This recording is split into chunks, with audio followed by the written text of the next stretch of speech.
നമസ്കാരം. ഒരു കുഞ്ഞിന്റെ വില 3 ലക്ഷം. ആ കുഞ്ഞിനു വേണ്ടി ഒരമ്മയെ തടവിലാക്കി. ഞെട്ടിക്കുന്ന വെളിപ്പെടുത്തലുമായി ഗർഭിണി രംഗത്തെത്തിയതോടെ കോട്ടയത്ത് കുട്ടികളെ വിൽക്കുന്ന മാഫിയ സംഘം അറസ്റ്റിൽ. കേരളത്തെ ഞെട്ടിച്ച ഒരു പരാതിയാണ് ഇന്ന് കോട്ടയം ജില്ലയിൽ നിന്ന് പുറത്തു വന്നിരിക്കുന്നത്. സ്വന്തം വയറ്റിലുള്ള കുഞ്ഞിനെ രക്ഷിക്കാൻ ഒരു ഗർഭിണിയായ യുവതി ജീവനും കൊണ്ട് ഓടിപ്പോകേണ്ടി വന്ന വാർത്തയാണ് ഇന്ന് കോട്ടയം നഗരം കേട്ടത്. അതിലും ഞെട്ടിപ്പിക്കുന്ന കാര്യം, ജനിക്കാൻ പോകുന്ന കുഞ്ഞിന് 3 ലക്ഷം രൂപ വില പറഞ്ഞുവെന്ന ആരോപണമാണ്. യുവതിയുടെ പരാതിയുടെ അടിസ്ഥാനത്തിൽ 2 പേരെ പോലീസ് അറസ്റ്റ് ചെയ്തിട്ടുണ്ട്.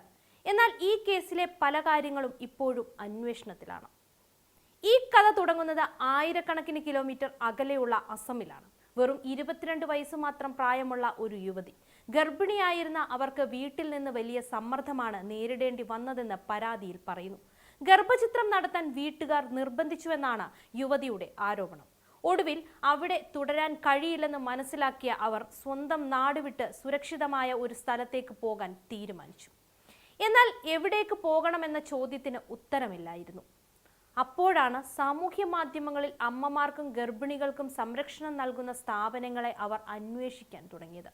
അങ്ങനെ തിരച്ചിലിനിടെയാണ് കോട്ടയം ജില്ലയിലെ തീക്കോയിയിൽ പ്രവർത്തിക്കുന്നതായി പറയുന്ന ഒരു സ്ഥാപനത്തെക്കുറിച്ച് അവർ അറിയുന്നത്. അവിടെ ബന്ധപ്പെടുകയും ചെയ്തു. യുവതിയുടെ പരാതി പ്രകാരം സ്ഥാപനവുമായി ബന്ധപ്പെട്ട ഒരാൾ കേരളത്തിലേക്ക് വരാനുള്ള ട്രെയിൻ ടിക്കറ്റും യാത്രാ ചെലവും അയച്ചു കൊടുത്തു.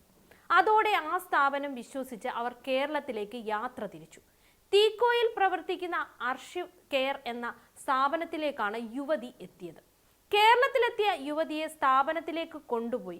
ആദ്യ ദിവസങ്ങളിൽ വലിയ പ്രശ്നങ്ങളൊന്നും തോന്നിയില്ലെന്നാണ് യുവതി പരാതിയിൽ പറയുന്നത്. എന്നാൽ ദിവസങ്ങൾ കടന്നു പോകുന്നതിനിടെ ചില കാര്യങ്ങൾ യുവതിക്ക് സംശയം തോന്നി തുടങ്ങി. പിന്നീട് ഒരാൾ നേരിട്ട് യുവതിയോട് പറയുന്നു, കുഞ്ഞിനെ ഞങ്ങൾക്ക് തന്നാൽ 3 ലക്ഷം രൂപ നൽകാമെന്ന്. താൻ സഹായം തേടിയെത്തിയ സ്ഥലത്ത് കുഞ്ഞിന് വില പറയുകയാണോ എന്ന ചിന്ത അവരെ ഭയപ്പെടുത്തി. ഇത് സാധാരണ സഹായ സ്ഥാപനമല്ലെന്നും എന്തോ വലിയ തട്ടിപ്പാണ് ഇവിടെ നടക്കുന്നതെന്നും അവർ സംശയിച്ചു.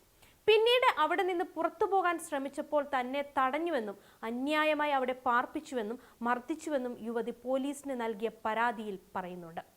ഒടുവിൽ ഒരു അവസരം ലഭിച്ചപ്പോൾ യുവതി അവിടെ നിന്നും രക്ഷപ്പെട്ട് കോട്ടയത്തുള്ള സാന്ത്വനം ചാരിറ്റബിൾ ട്രസ്റ്റിൽ അഭയം തേടി. അവിടെയുള്ളവരോട് നടന്ന കാര്യങ്ങൾ വിശദമായി യുവതി പറഞ്ഞു. അങ്ങനെ സാന്ത്വനം ചാരിറ്റബിൾ ട്രസ്റ്റ് വഴിയാണ് പോലീസിന് പരാതി നൽകിയത്. ട്രസ്റ്റിന്റെ സഹായത്തോടെ യുവതി ഔദ്യോഗികമായി പരാതി നൽകുകയും തുടർന്ന് ഈരാറ്റുപേട്ട പോലീസ് കേസെടുത്ത് അന്വേഷണം ആരംഭിക്കുകയും ചെയ്തു. യുവതി നൽകിയ മൊഴിയുടെ അടിസ്ഥാനത്തിൽ തീക്കോയിൽ നിന്ന് 2 പേരെ ഈരാറ്റുപേട്ട പോലീസ് അറസ്റ്റ് ചെയ്തിട്ടുണ്ട്. തമിഴ്നാട് സ്വദേശിയായ രാജയെയും വാഗമൺ സ്വദേശിയായ അർജുനെയുമാണ് പോലീസ് അറസ്റ്റ് ചെയ്തത്. അന്യായമായി തടവിൽ പാർപ്പിച്ചതിനും മർദ്ദിച്ചതിനും ഉൾപ്പെടെയുള്ള വകുപ്പുകളാണ് ഇവർക്കെതിരെ ചുമത്തിയിരിക്കുന്നത്. അതേസമയം കുട്ടികളെ വിൽക്കുന്ന സംഘത്തെക്കുറിച്ചുള്ള യുവതിയുടെ ആരോപണത്തിലും പോലീസ് വിശദമായ അന്വേഷണം നടത്തുകയാണ്. ഈ ആരോപണങ്ങൾ ഇതുവരെ അന്വേഷണത്തിലാണുള്ളത് എന്നതും അന്തിമ നിഗമനത്തിലേക്ക് എത്തിയിട്ടില്ല എന്നതും എടുത്തു പറയണം. ഈ സംഭവം കേരളത്തെ ആകെ ഞെട്ടിച്ചിരിക്കുകയാണ്. ഒരു സഹായം തേടിയെത്തിയ യുവതിക്ക് നേരിടേണ്ടി വന്നുവെന്ന് പറയുന്ന അനുഭവങ്ങൾ വളരെ ഗൗരവമുള്ളതുമാണ്. എന്നാൽ ഈ കേസിലെ എല്ലാ ആരോപണങ്ങളുടെയും സത്യാവസ്ഥ പുറത്തു കൊണ്ടുവരേണ്ടത് അന്വേഷണത്തിലൂടെയാണ്. ഒരു കുഞ്ഞിന്റെ ഭാവിയുമായി ബന്ധപ്പെട്ട വിഷയമായതിനാൽ ഓരോ കാര്യവും സൂക്ഷ്മമായി പരിശോധിക്കേണ്ടത് അത്യാവശ്യമാണ്.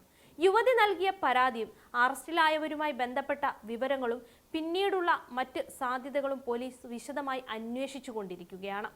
യുവതി നൽകിയ പരാതിയും അറസ്റ്റിലായവരുമായി ബന്ധപ്പെട്ട വിവരങ്ങളും പിന്നിലുള്ള മറ്റ് സാധ്യതകളും പോലീസ് വിശദമായി അന്വേഷിച്ചുകൊണ്ടിരിക്കുകയാണ്.